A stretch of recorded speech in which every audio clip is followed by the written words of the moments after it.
So with that, I'm going to go ahead and get us started. Today's topic is brain health. Super important topic, super complex topic.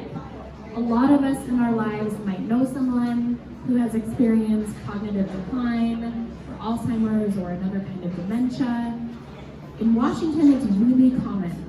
About 127,000 people are living with Alzheimer's in our state here, and that's projected to keep increasing as we all age, right? And that also means that there are hundreds and thousands of family members of people living with Alzheimer's who are caring for their loved ones, who are participating and helping make sure that we all live our life to the fullest. So a lot of us are touched by this topic. So I'm really glad to have a couple experts with us today to share their wisdom around brain health and the programs that they both run and operate. Because the good news is also that there are a lot of resources out there for people living with Alzheimer's or other dementias, as well as for family members caring for loved ones. So first I'm going to introduce Kristen Ocean. Kristen is a social worker at the Finney Neighborhood Association's Greenwood Senior Center. She started her career working with people living with memory loss and their caregivers, so she has a lot of experience in this area. She works at the Senior Center facilitating all of the memory loss programs, and she currently provides psychoeducation and counseling, and she facilitates the support groups there. And manages the social enrichment programs at the Greenwood Senior Center. So thank you for being here. And then I also want to introduce Janet. Janet Salisbury is also a social worker, also with a long history in this topic. She began her career in social work discharging patients at a skilled nursing facility and realized she really loved working with older adults. She has worked with older adults in many settings, independent living, and as a social worker, and also with a local senior village. So prior to this, she also dabbled in residential landscaping and architectural landscaping, which really has a connection to aging as well, because of course the environments that we live in really impact how we can age. So Janet is with the ElderWise program and the UW Memory Hub, and so she's going to be sharing a little bit more about each of those programs today.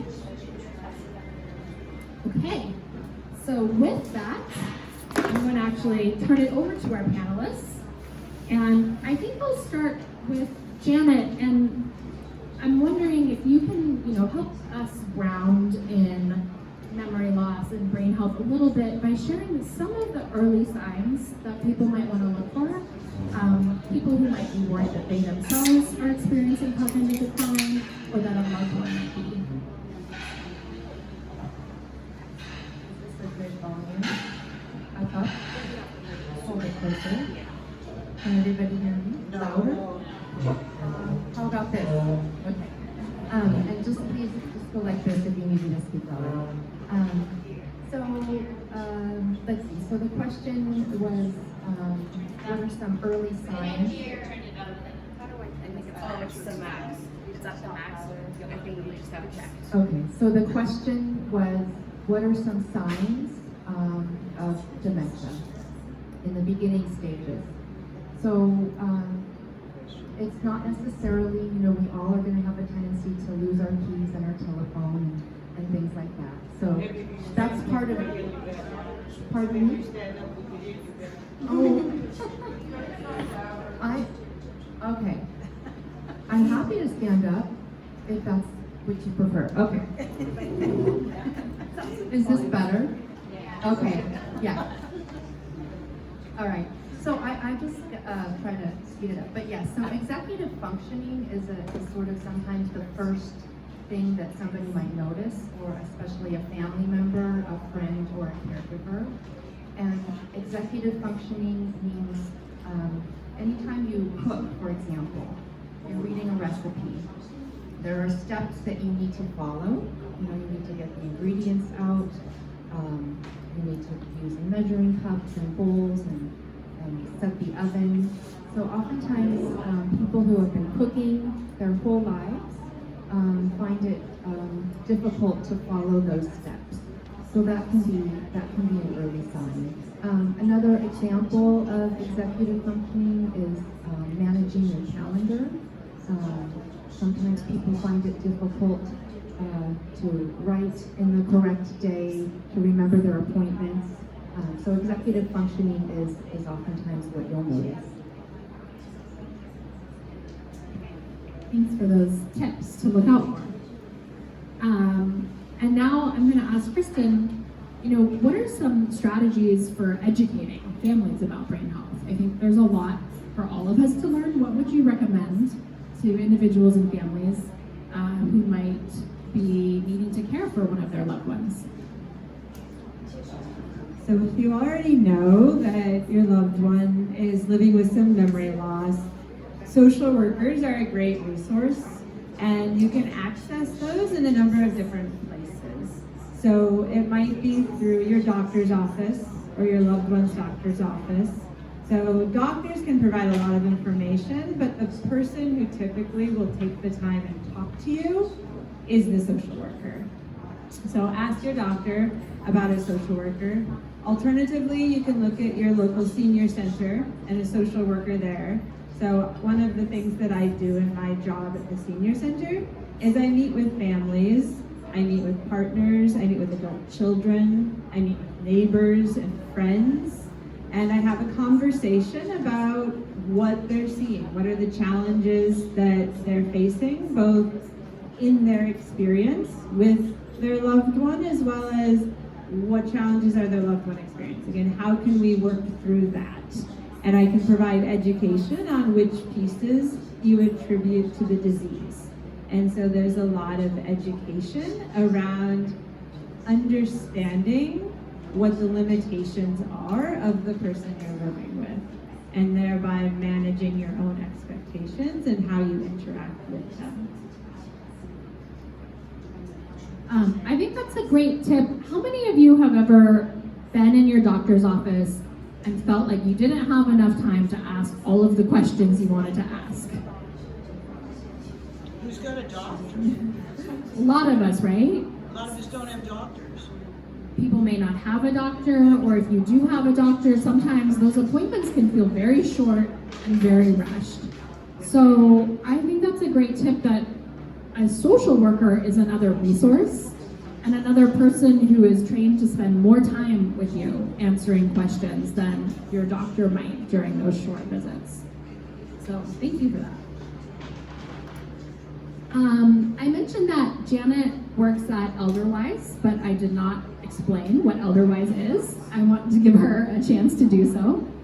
So Elderwise is one of the resources I mentioned that is available to people who are experiencing dementia or their loved ones. So Janet, can you tell us a little bit more about your program and who is eligible for it, what you do, those kinds of things?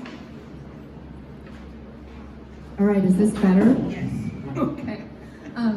So Elderwise is a program that was started by our founder, Sandy Sabursky, over 27 years ago in her home. And she felt that we as a society can do better. We can improve the quality of people, of seniors, as we all age. So it started out by inviting two of her neighbors who were in their 80s to her home for art, for conversation. She used to serve peanut butter and toast. And I want to mention that simultaneously Sandy had 3 young children, and they grew up attending a Waldorf school. So Sandy incorporated some of the Waldorf concept, which is encouraging people to be outdoors, encouraging people to do things with their hands, and to paint and do art. So Elderwise, fast forward, we've evolved, and we offer currently 4-hour adult day programs for people with dementia. And we spend an hour with conversation over a table. We have about a half an hour of checking in with each other, and then the other half hour is guided discussion. So our facilitators are trained on how to guide the conversation for people with dementia. Then we break and we go out into our garden, Maud's garden at the Memory Hub. Rain or shine, or sleet or snow, and then we come back and we paint. We often play classical music. We use the Waldorf-based paints, and Waldorf is a concept from Germany. So we use their thick, condensed watercolor paints. We wet the paper, we soak it, and we do a wet-on-wet painting medium. Let's see, then we serve lunch. Lunch is included, and we end with music and movement. And I don't know. Is that it? Yeah. So we serve 8 people per program day, and we have about 3 to 4 facilitators. And our primary demographic would be people who are early to mid stage dementia, and that can vary drastically depending on the person. So we require each participant be able to follow instructions. We require them to be able to do all of their activities of daily living independently. That means using the restroom, ambulating, transferring, not wandering is another requirement. And we like them to benefit from the program. So make connections, be engaged.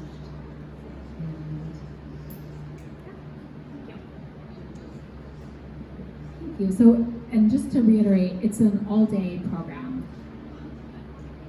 I'm sorry, no, it's a 4-hour program. And we currently offer it on Tuesdays, Wednesdays, and Thursdays at the Memory Hub from 10 a.m. to 2 p.m. And we will be starting a new day in September on Mondays, also from 10 to 2. And then we have a program that just started a month ago in Bellevue on Wednesdays, also from 10 to 2. Great. So I want to come back later to the idea of art and brain health and how that can really help folks. But first, Kristen, can you walk us through some of the memory loss programs that you're a part of? So the Greenwood Senior Center, the memory loss program developed over 12 years ago with my predecessor, Karen Mack. And she started the memory loss program because she saw a lack of community for people who were living with memory loss and caring for people with memory loss. And those who are living with memory loss and caring for people with memory loss know that it can be a very lonely experience. And so Karen's vision was to create a series of programs that would bring people together, having that shared experience, to be able to build community. And so all of our programs are built around the idea of social enrichment and the pillars around brain health that includes social engagement, cognitive stimulation, physical movement. And so we have a combination of online and in-person programs. And we have a combination of programs that are just for the person who's living with memory loss. For example, we have an online program called Art Appreciation, which is an opportunity for people living with early and mid-stage memory loss and Alzheimer's to come online, look at artwork in a group setting, and talk about what they see. And this allows them to articulate their thoughts, be prompted to see what's in front of them, pay attention to detail. And so it provides both the cognitive stimulation as well as the social engagement. Because conversations around what you see in different works of art can lead, in my experience, to some laughter and a lot of interaction between participants. And then we also have in-person groups that meet and bring together both the person with memory loss as well as their care partners. I've got flyers on the table that you can look at that outline some of those. And the other piece we have are caregiver support groups, which meet online And those are an opportunity for people to come together and share their experiences, as well as a support group for people who are living with memory loss, because having that experience is also very lonely. So you have both mentioned art, and I would love for you to share a little bit more about why art. Why is art important when it comes to brain health? How can it preserve our brain health? How can it support people who are experiencing memory loss? So maybe I'll pass the mic back to Kristen and then Janet. So art plays a special role, I think, for a few different reasons in brain health. I think one of them is because art is able to be accessed. It doesn't have to be verbal. It's an emotion, and so you're able to produce and talk about and feel art in a way that the rest of your cognition might not be working in the same way. I don't have the research of numbers. I'll let Janet if she has that. Hello. I don't have numbers either, but I think art specifically, we primarily do painting, although sometimes we'll do collage or clay. So we do have some other mediums that we use. Yes, but I would say primarily, or what I see as a facilitator, is that it's a means to self-expression. And so part of Elderwise, or the basic underlying premise of Elderwise, and Sandy, our founder, is that wherever we are, each individual cognitively, we all have something to learn and contribute. We can all grow, and we can all experience joy. And so I think what I notice in our programs, and our FAID program, is that each individual, with their each individual diagnosis, we have a variety from people with primary progressive aphasia, with early onset Alzheimer's, with more advanced Alzheimer's, kind of a variety, and people from all walks of life and different experiences.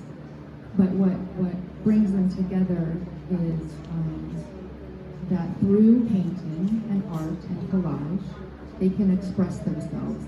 So it's another way for them, especially if you're slow to come up with words, or you have aphasia and you can't exactly say what you're thinking.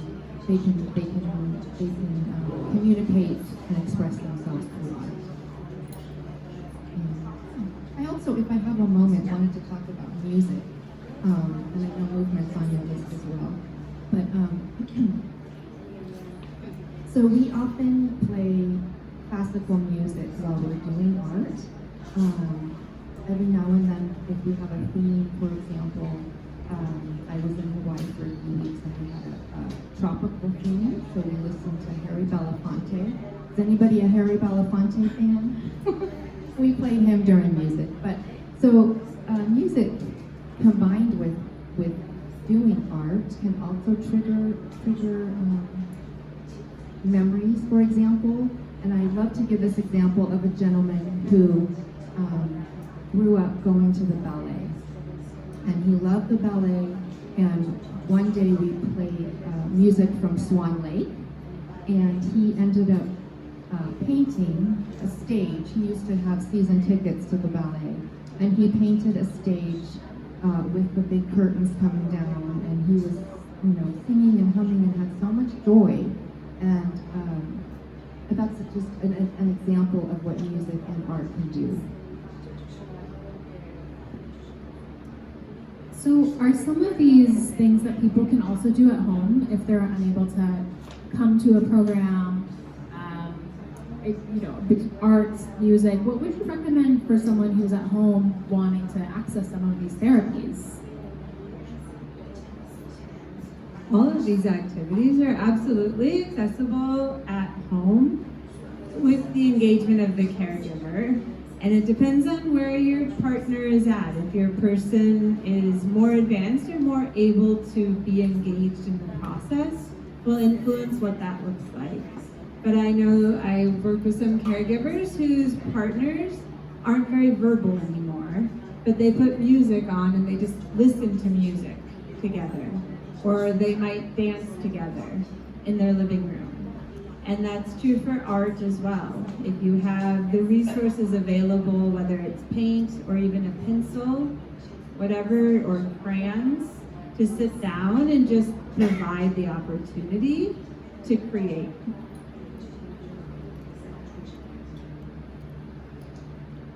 I mean, walking in a garden is another example, or walking in your neighborhood. It can be as simple as that, so you don't necessarily have to have materials, but you know, commenting on the color of a flower or the texture of a bench. Those are other things that people with dementia can really benefit from. And that also incorporates movement, which is another topic. And the Alzheimer's Association, on their website, they do list some of the statistics and the research and more of the data if you're interested in that. But movement is also very good for the brain, for all of us, and for people with dementia. And it can stimulate the brain, especially if you're working on movements that require coordination. So maybe crossing your feet. You're looking at me. Do you have a question? No, okay. So just You, who are you speaking? Oh, you, I'm sorry. I thought you might have a question. Of course I'm looking at you, you're speaking, madam. That's true, thank you, yeah. I thought you might have a question. So exercise is very, very healthy for the brain as we all age. So you mentioned a couple specific exercises. So crossing feet, just like, can we all try? Like this? Or what do you mean by that?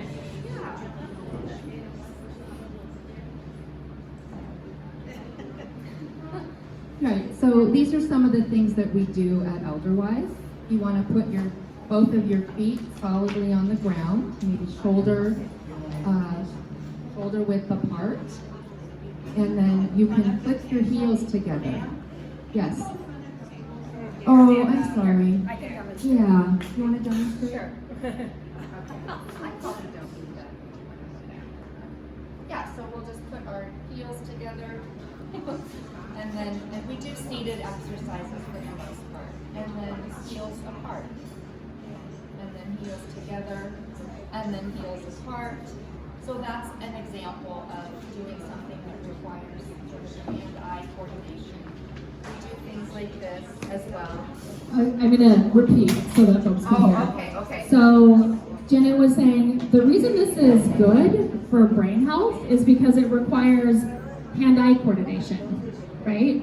So just simple movements, clicking your heels together, pulling them apart, that can be helpful for brain health.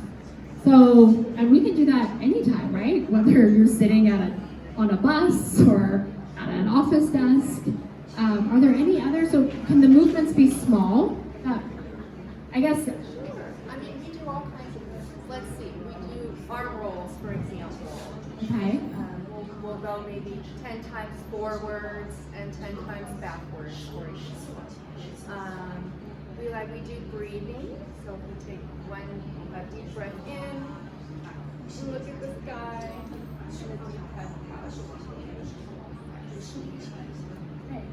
So it's helpful to know that it doesn't have to be any big drastic life change that we have to make in order to maintain brain health and to be healthy. So if this is something that you're experiencing or you have loved ones in your life, teach them these simple tools. Let's see, both of you have also mentioned the importance of social interaction. So can you speak a little bit more about why social interaction is so important for brain health? So social interaction, so that's friendships, community. The brain is so complicated, they don't know exactly why, but they do know that it makes an impact. And so one of the most popular hypotheses as to why social interaction has such a healthy impact on your brain is that it helps your brain develop something called cognitive reserve. which means that it's allowing your brain to accommodate places that aren't working as well. And so it's that part where you can't come up with a word, but you can come up with a way to describe the word. You have a different word to use. Or maybe you don't know how to read the recipe, but it's allowing you a different way to make the food that you enjoy. So something about that social interaction is helping your brain develop those new neuronal connections. In addition to which, one of the other theories is social interaction can help you reduce stress.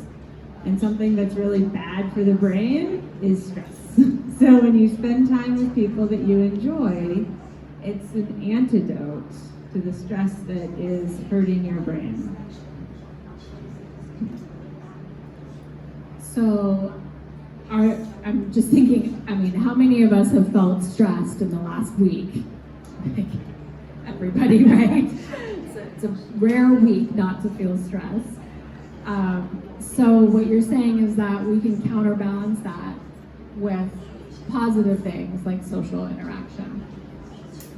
And that over time, that's helpful for our brain health.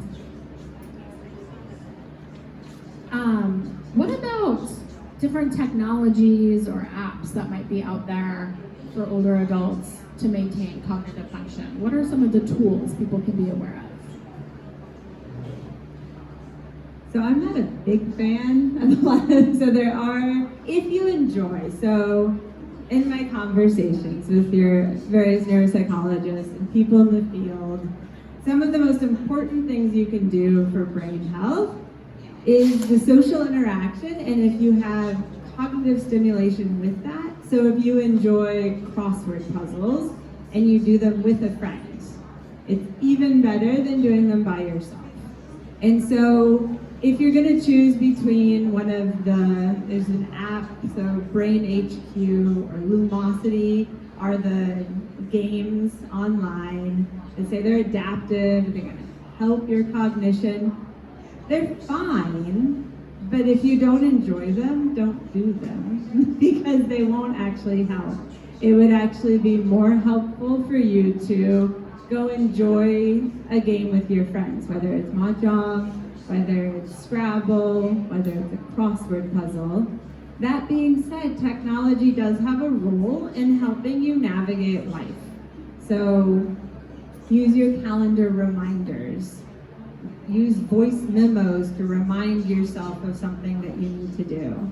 So use technology as a tool, and if you enjoy it, you can do a computer game. I just have a resource for you all if you're interested in learning about technology, specifically how it can help people with memory loss.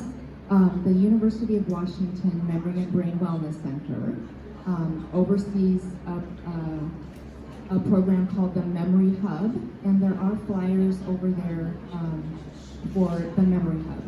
So they are a great resource, and I bring it up in relation to technology because they have workshops periodically specifically for that. So it's run by computer experts who are trained in how to communicate with people with cognitive changes, and specifically who will share in that workshop resources, technological resources.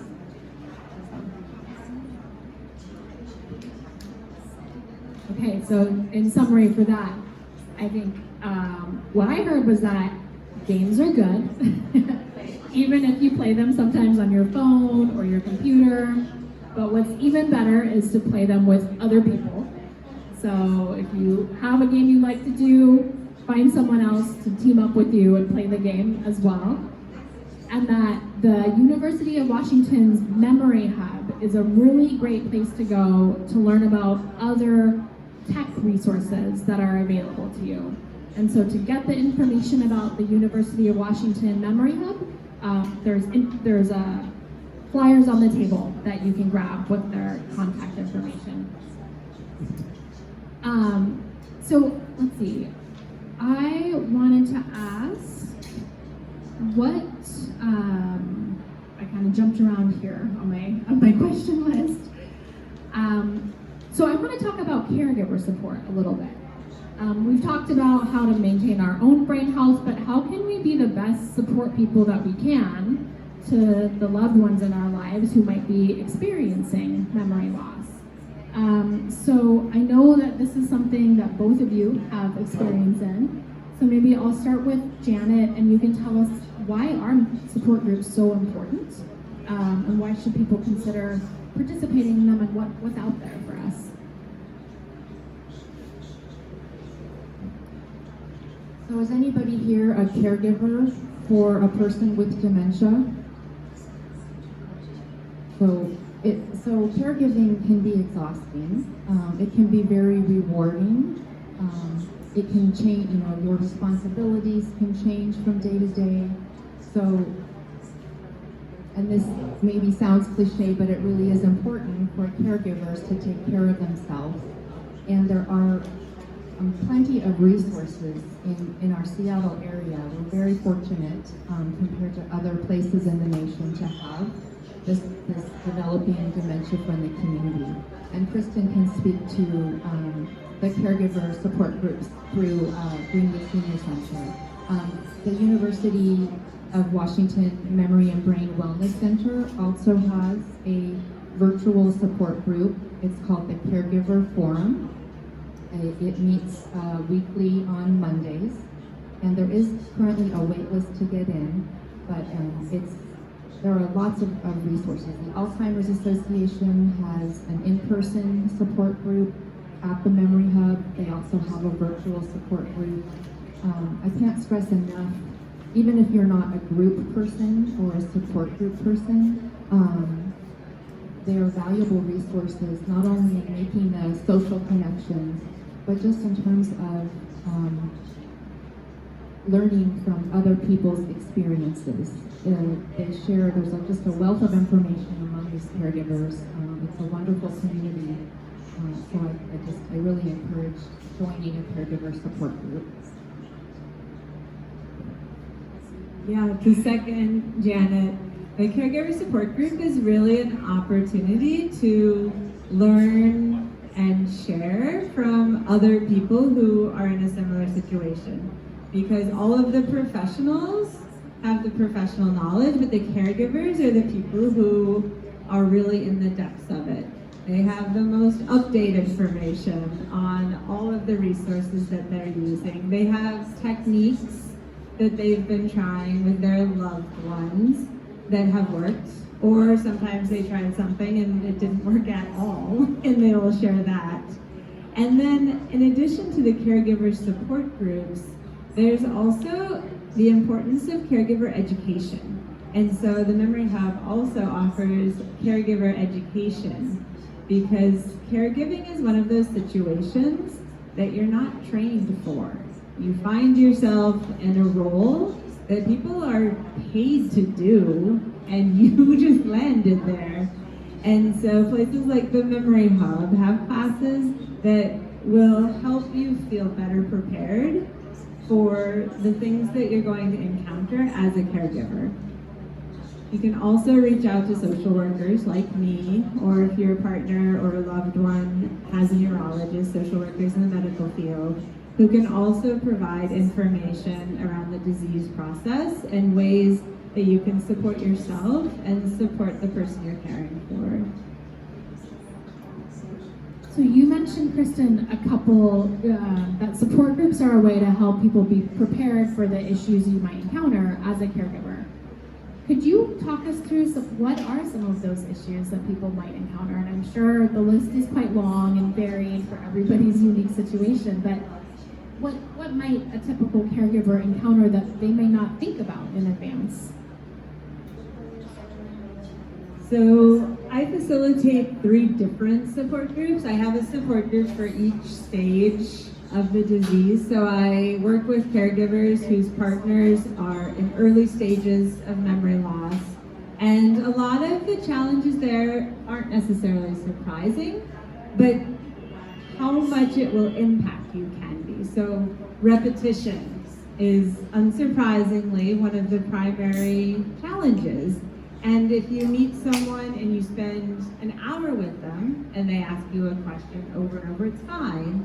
If you live with someone 24 hours a day and they ask you the same question over and over, it can feel all of a sudden like a much heavier burden. And so the early stage, I think that's one of the primary challenges, is how do you manage to maintain your sanity and work with someone without getting so frustrated? How do you keep your cool with the person you love and stay a good caregiver, a caring caregiver? Mid-stage care partners, their partners are starting to be a little bit more needy, spend more time with them. Then the caregiver is tasked with, how do I find time for myself? How do I navigate me time and the time for the person I love? And how do I make it meaningful time? And then the advanced stages, all of them, their care partners are living in a facility.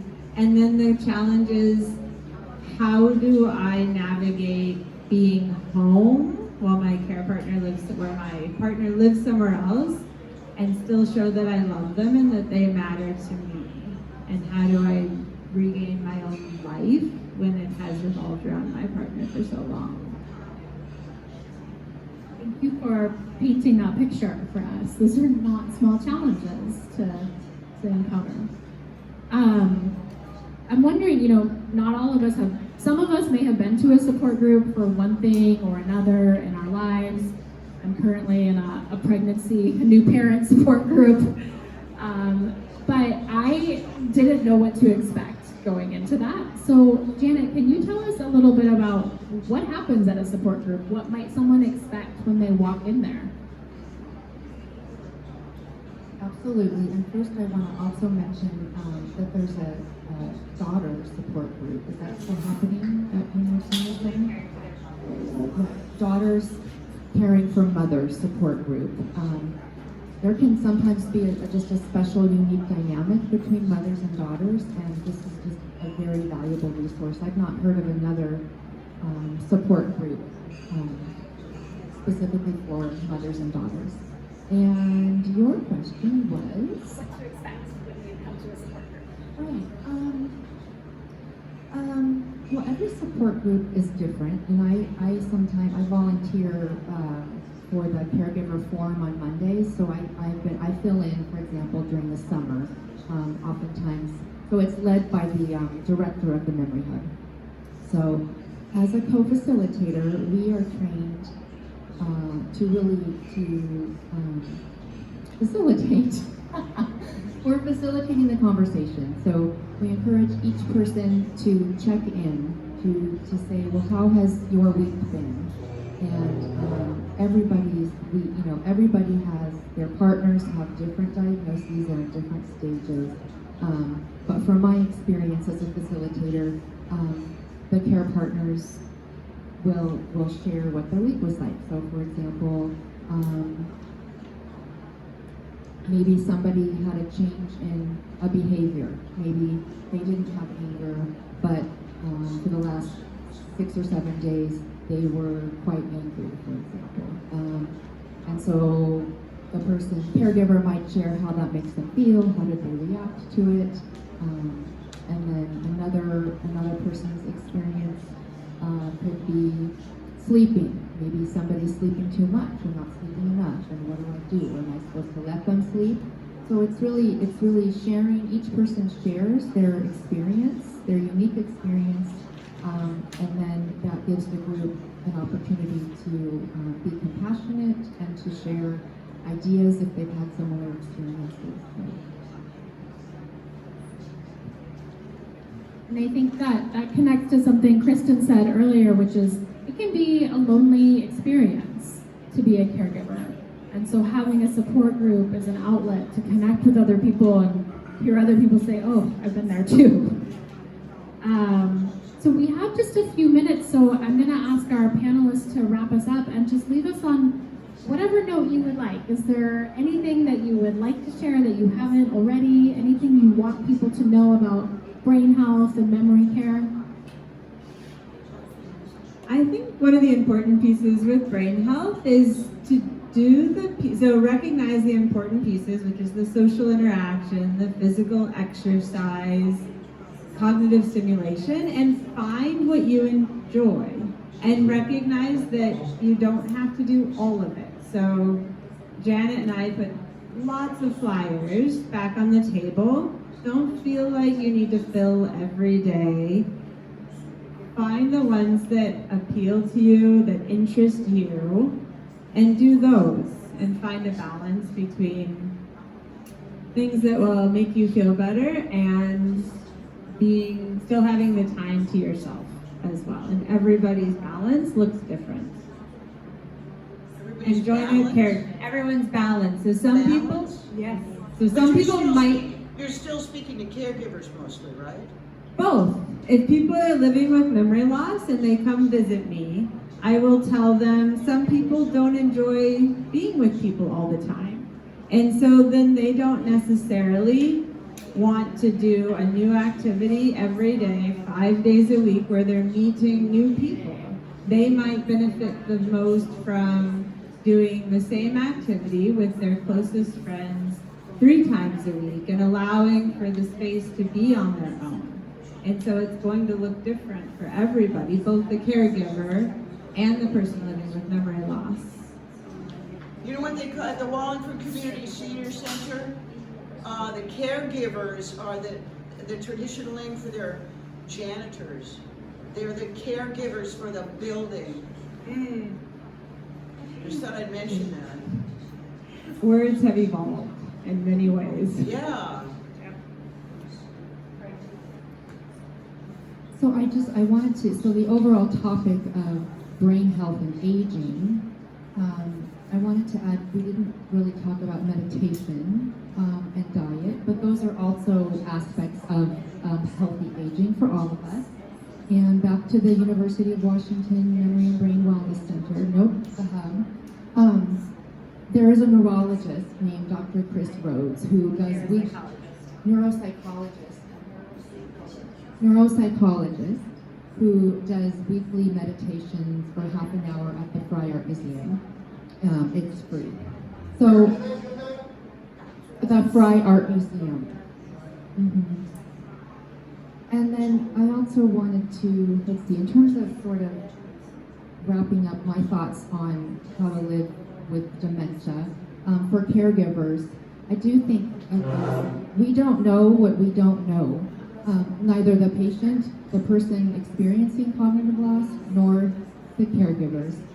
So it's seeking out the resources, the vast resources that we have in Seattle, I think is really important. And there are books, more and more books being written.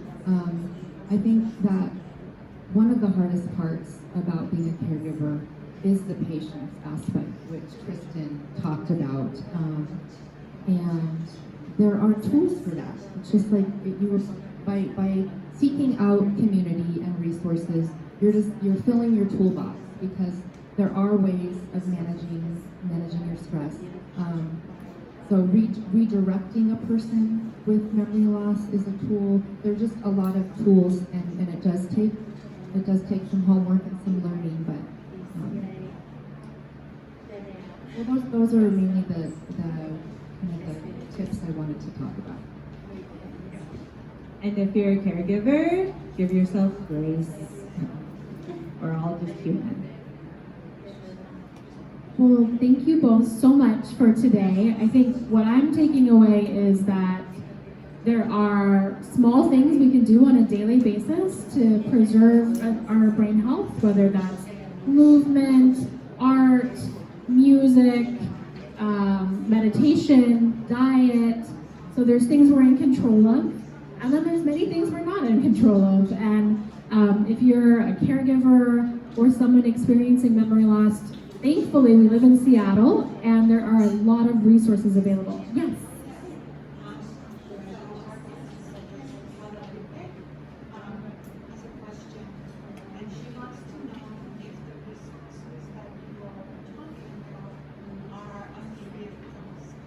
Great question. So I'm going to repeat the question so everyone can hear. Guadalupe has asked a question, are the resources that we've talked about today free of cost? Excellent question. We probably all want to know that about everything we do, right? So I'm going to pass it down the road again. So most of the resources at the Greenwood Senior Center are free. We have a couple programs that have a cost, and we offer scholarships because we want everybody who wants to participate to be able to participate. And that also includes conversations with me. Anybody can call and request an appointment to talk to me about what's going on and get both education around dementia and memory loss, caregiver support, and planning and guidance around what's next. And also, most of the programs at the Memory Hub are free, as well as the Fry Art Museum. And again, those resources, information is on the flyer and the website. For Elderwise, we do have a cost. It's $425 a month, and that's to attend our program 1 day a week. So that would be 16 hours a month. We do have a scholarship program. So we currently can offer 3 scholarships, and there's an application process. But my card and information about Elderwise is also on the table, and feel free to reach out to me. I also act as a social worker for Elderwise, and my email and phone number are on the card. So good news, most of the programs we talked about are free. Some of them have a cost, but there are scholarships available to help offset that cost. So I think with that, I will just again thank our panelists for being here, for doing what you do every day, for supporting our communities in the many ways you support us. And thank all of you for being here. I want to thank our interpreters as well. It's not easy work, so thank you for being here, contributing your skills, and thank you to the Lake City Senior Center for hosting us. So thanks everyone, and thanks those of you who have joined online.